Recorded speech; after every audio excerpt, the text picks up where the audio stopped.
মার্কিন president Donald ট্রাম্পের সঙ্গে দ্বিতীয় মেয়াদে ইসরায়েলের প্রধানমন্ত্রী বেনিয়ামিন নেতানিয়াহুর দূরত্ব ক্রমেই বাড়ছে। প্রথম দিকে ট্রাম্প ইসরায়েলকে সামরিকভাবে সম্পূর্ণ সমর্থন দিয়েছিলেন। এরপর বাইডেন প্রশাসনের নিষেধাজ্ঞা তুলে নিয়ে সর্বাধিক বিধ্বংসী অস্ত্র সরবরাহ করেন, যেন নেতানিয়াহু কাজ শেষ করতে পারেন। কিন্তু সময় গড়ানোর সঙ্গে সঙ্গে দুই নেতার অবস্থান ভিন্নমুখী হয়ে উঠেছে। গাজা নিয়ে ট্রাম্পের পরিকল্পনা ছিল যুদ্ধবিরতির মাধ্যমে অঞ্চলটিকে শান্ত করে বিনিয়োগ বান্ধব এলাকায় রূপান্তর করা। তিনি শুরুতে যুদ্ধবিরতিতে ইসরায়েলকে রাজি করাতে সক্ষম হন, কিন্তু সেই চুক্তি ভেঙে গাজায় আবারও হামলা শুরু করেছে নেতানিয়াহু সরকার, যা ট্রাম্পের পরিকল্পনার পুরোপুরি বিপরীত। ট্রাম্প মনে করছেন, গাজায় স্থিতিশীলতা বজায় না রাখলে আরব দেশগুলোর সঙ্গে সম্পর্ক এবং বিনিয়োগের সুযোগ নষ্ট হবে।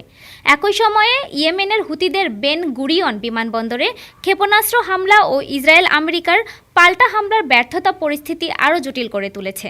ট্রাম্প তাই স্পষ্ট করেই গাজায় আগ্রাসনের বিরুদ্ধে অবস্থান নিচ্ছেন। এদিকে ইরান ইস্যুতেও মতভেদ তীব্র।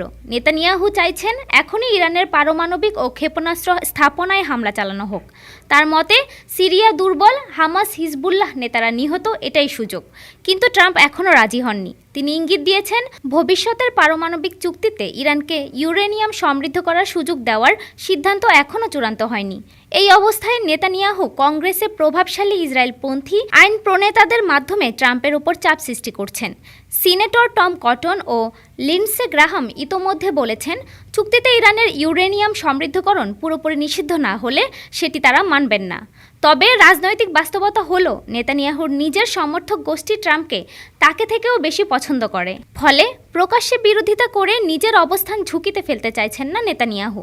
এমনকি ট্রাম্পের সাম্প্রতিক মধ্যপ্রাচ্য সফরে ইসরায়েলকে একেবারে বাদ দেওয়াও এই টানাপোড়েনের এক নীরব বার্তা।